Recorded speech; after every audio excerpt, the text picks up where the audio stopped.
بسم الله الرحمن الرحيم. الحمد لله والصلاة والسلام على رسول الله. من تابي مروان دهام صديق خوێندکاری چالاکردنەوەی مێشک و یادگەم لە سەرەتای دەستپێکی چالاکردنەوەی مێشک و یادگەم مامۆستای بەڕێزەکان هەڵسەنگاندنێکیان بەمە کرد لە ئەسنای 4 سەعات ئاخۆ چەند لاپەڕە لەبەر دەکەی یاخود چەندێر لەبەر دەکەی. الحەمدلله برای بچووکتان لە ماوەی 4 سەعات 7 دێڕی لەبەر کردووە، بەڵام لە ئەسنای ڕۆژەکان و مانگەکان کە بەردەوامیم هەبوو لە ڕاهێنانەکان الحەمدلیلا ئاستێکی باش پێشکەوتوم.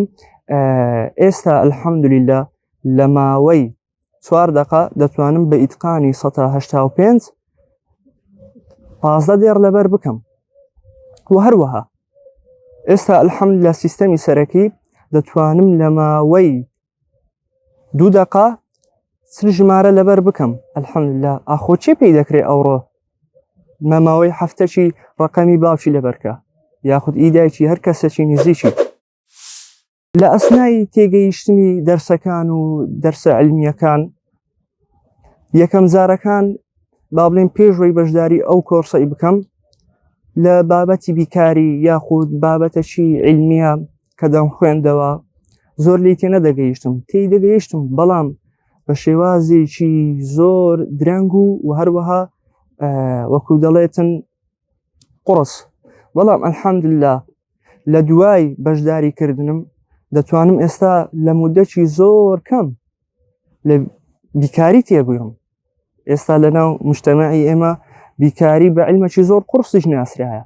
الحەمدلله ئەوەش لە فەزلی خوای گەورەیە. تەبعەن ئینجا مامۆستای بەڕێزەکانی ئاوات ئەکادمی بەڕاستی قیمەتیان تەواو نابیت. الحەمدلله ئێستا بە ئیتقانی 100% دەتوانم لە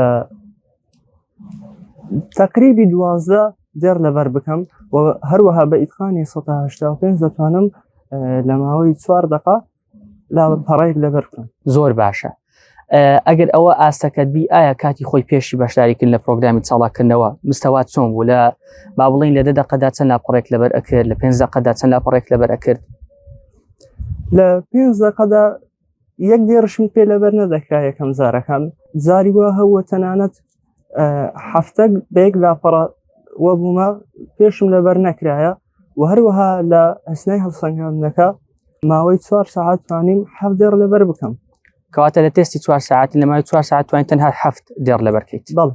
طيب و ئێستا گەشتوتەوەی کە بە 5 خولەک لاپەڕی بە وازحی لەبەرەکەیت. بەڵێ.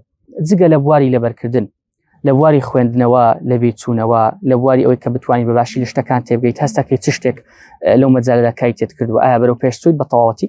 فعلاً یەکەم جارەکان پێشوەی بەشداری ئەو خولەی بکەم دەرسە علومیەکان نمونە بابەتی بیکاری کە قورسترین دەرس لە ناو مجتەمەعی ئێمە و هەروەها کەدا خەڵکی تریش بابەتی بیکاری زۆر درەنگ لی تێدەگەیشتم و هەروەها زۆرش قورس بوو لام. بەڵام ئێستا الحەمدلله دەتوانم بە یەک شەڕحکردن یەکێک بۆ شەڕحکە لی تێبگەم و زۆر بە جوانی و هەروەها لە بیرشم نەچووە. ئاوات ئەکادمی قەدری بزانن و دووبارە نابتەوە.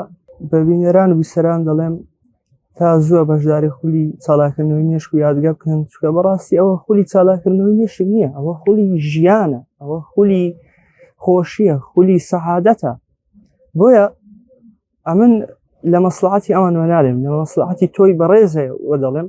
بۆیە هەتا پێت دەکرێ و تەنانەت ئەگەر پێت کریش کرا قەرت بکە بەشداری بکە. بەڕاستی پێشوەی ئەمن بەشداری ئەو خولەی بکەم لۆم هەل نەدەڕەخسا. ئەو کاتێک کە بەشداریم کرد بۆم دەزانیانی چوتمە زانکۆی هەروارد، یان هەر زانکۆی لە زانکۆیەکانی جیهان کە دەنجی دایتەوە بەڕاستی.